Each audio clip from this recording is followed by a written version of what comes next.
منع کیا گیا، ان میں سے ایک چیز یہ ہے کہ ہمارے کاروبار میں، ہمارے رزق میں سود کا عمل دخل نہیں ہونا چاہیے۔ سود ویسے بھی باطن کی ساری روشنی سلب کر لیتا ہے۔ مختلف مقامات پہ اللہ نے مختلف چیزیں ہمارے لیے بیان فرمائی ہیں، اور اللہ تعالیٰ کی شفقتیں ہیں کہ اللہ نے ان کی حکمتیں بھی بیان فرمائی۔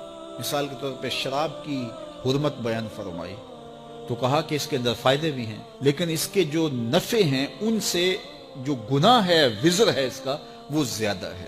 کفار نے کہا کہ یہ سود کو آپ نے حرام کر دیا شریعت اسلامیہ نے، اور کاروبار کو آپ نے حلال قرار دے دیا ہے، جبکہ سود اور کاروبار ایک جیسے ہی ہیں۔ وہاں بھی پیسہ لگا کر کے کچھ حاصل کیا جاتا ہے اور یہاں بھی پیسہ لگا کر کے کچھ حاصل کیا جاتا ہے، تو یہ تو دونوں ایک جیسے ہیں، اور تم کہتے ہو یہ الگ الگ ہیں۔ اللہ فرماتا ہے ایک جیسے نہیں ہیں۔ کیوں ایک جیسے نہیں ہیں؟ دلیل کیا ہے؟ اللہ اکبر! یہاں اللہ نے اپنی حاکمیت کا اعلان کیا۔ احل اللہ البیع وحرم الربا۔ ایک جیسے اس لیے نہیں ہیں، تمہارا رب ان کو ایک جیسا نہیں کہتا۔ بات ختم۔ ذرا غور کیجئے، یہاں اللہ چاہتا تو دلائل کے انبار لگا دیتا کہ سود سے یہ جو ہے وہ تمہیں تکلیفیں ہوں گی، اس طرح کاروبار برباد ہوگا، یہ بے چینیاں ہوں گی، اس طرح تمہاری معیشت لٹے گی، اس طرح تمہیں بے قراریاں ہوں گی، اور کاروبار سے یہ فوائد ہیں، اور علماء بیان بھی کرتے ہیں۔ لیکن یہاں اللہ تعالیٰ نے جو انداز اختیار کیا، جب کو کہا گیا کہ سود اور کاروبار ایک جیسے ہی ہیں، اللہ نے فرمایا ایک جیسے نہیں ہیں۔ دلیل کیا؟ احل اللہ البیع وحرم الربا۔ اللہ تعالیٰ نے کاروبار کو، بیع کو حلال کیا ہے اور سود کو حرام کیا ہے۔ جب تمہارا رب ایک جیسا نہیں کہتا تو ایک جیسے کیسے ہو سکتے ہیں؟ بات ختم۔ یہاں اللہ نے اپنی حاکمیت کا اعلان کیا۔ دیکھیے، بیٹے کو باپ حکم دیتا ہے تو بیٹا آگے پوچھتا ہے کیوں، تو باپ تفصیل بتاتا ہے کہ بیٹے اس کام کو کرو، اس کا یہ فائدہ ہے، یہ فائدہ ہے، یہ فائدہ ہے، تو اس کی بات سمجھ آ جاتی ہے، وہ کہتا ہے ٹھیک ہے۔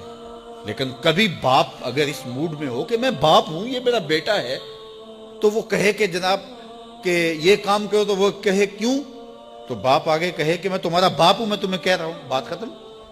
تو اس وقت کیوں کا جواب یہ ہے کہ میں باپ ہوں، اور باپ کا حق ہے جو کہے بیٹا وہ مانے۔ شاگرد کہے کیوں، تو استاد اس کی حکمتیں بیان کرتا ہے کہ جناب یہ، لیکن کبھی استاد کہے میں استاد ہوں، تمہیں کہہ رہا ہوں، جب میں کہہ رہا ہوں کہ یہ نہیں لینا، بات ختم۔